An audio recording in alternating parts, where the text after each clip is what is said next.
रथ यात्रा क्या है?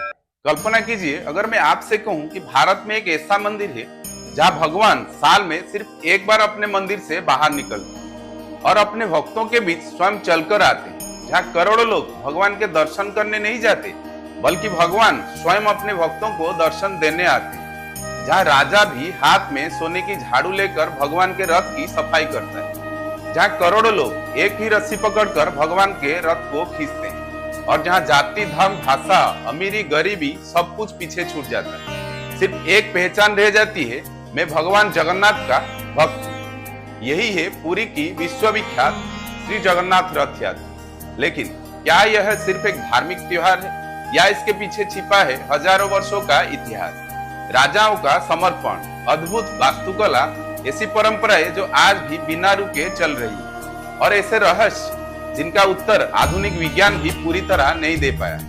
आज की इस वीडियो में हम सिर्फ रथ यात्रा नहीं देखेंगे, हम जानेंगे भगवान जगन्नाथ कौन है, उनकी मूर्तियां अन्य मंदिरों से अलग क्यों है, मंदिर की स्थापना कैसे हुई, रथ हर साल नए क्यों बनाए जाते हैं, भगवान मंदिर से बाहर क्यों जाते हैं, राजा झाड़ू क्यों लगाते हैं, महाप्रसाद इतना विशेष क्यों माना जाता है और रथ यात्रा के अंतिम दिन तक कौन कौन से अनुष्ठान होते हैं।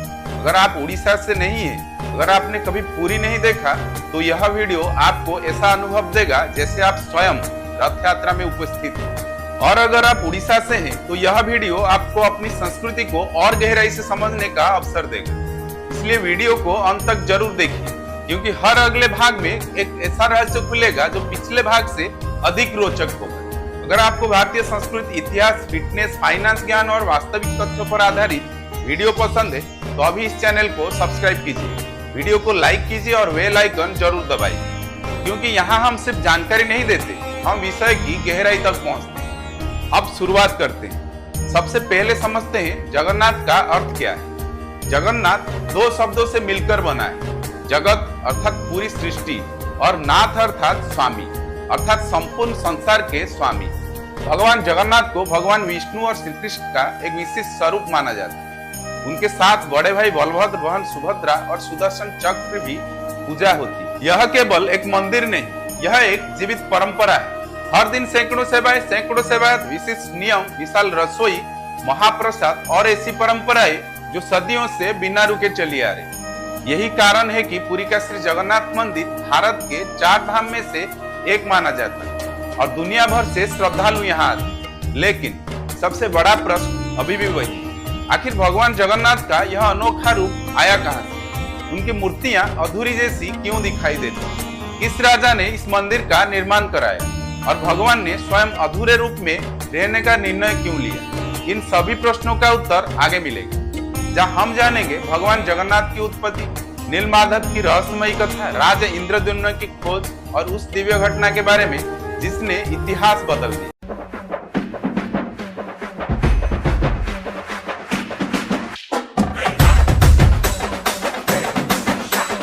इस भाग में वर्णित घटनाओं का एक हिस्सा प्राचीन ग्रंथों, विशेषकर स्कंद पुराण के उत्तरखंड तथा स्थानीय परंपराओं और मान्यताओं पर आधारित है।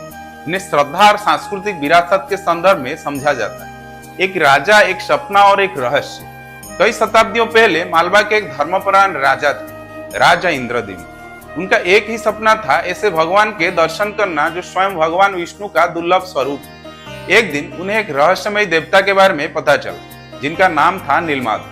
कहा जाता है कि नीलमाधव घने जंगलों के बीच एक गुप्त स्थान पर विराजमान थे और उनकी पूजा एक वनवासी समुदाय के प्रमुख विश्ववसु किया करते थे। लेकिन उस स्थान का रहस्य कोई नहीं जानता था। विद्वान विद्यापति की खोज। राजा ने अपने विश्वस्त ब्राह्मण विद्यापति को नीलमाधव की खोज पर भेजा। कई दिनों की यात्रा के बाद विद्यापति विश्ववसु तक पहुंचे, लेकिन विश्ववसु नीलमाधव का स्थान किसी को बताने के लिए तैयार नहीं थे। कई कथाओं के अनुसार बाद में विद्यापति का विवाह विश्ववसु की पुत्री ललिता से हुआ। फिर एक दिन विश्ववसु ने आंखों पर पट्टी बांधकर नीलमाधव के दर्शन कराने ले गए, लेकिन विद्यापति ने रास्ते में चुपके से सरसों के बीज गिरा दिए। कुछ समय बाद उन्हीं बीजों से पौधे उगाए और रास्ता पहचान लिया गया। लेकिन तभी हुआ सबसे बड़ा चमत्कार। जब राजा इंद्रद्युम्न स्वयं उस स्थान पर पहुंचे तो नीलमाधव वहां नहीं थे। मान्यता है कि भगवान अदृश्य हो चुके थे। राजा निराश हो गए, उन्होंने उपवास किया, प्रार्थना की और भगवान से मार्गदर्शन मांगा। तभी उन्हें दिव्य संकेत मिला। भगवान ने कहा, समुद्र किनारे तुम्हें एक दिव्य लकड़ी का लट्ठा मिलेगा, उसी से मेरे नए स्वरूप की स्थापना होगी। दिव्य दारू यानी पवित्र लकड़ी। कुछ समय बाद समुद्र किनारे एक अद्भुत लकड़ी बहकर आई। इन्हें दारू ब्रह्म कहा जाता है। मान्यता है कि इस लकड़ी में स्वयं ईश्वर का दिव्य तत्व विद्यमान था। राजा ने उसे अत्यंत श्रद्धा से उठवाया, लेकिन आश्चर्य, कोई भी उस लकड़ी को काट नहीं पा रहा था। तभी एक वृद्ध बढ़ई महल पहुंचा।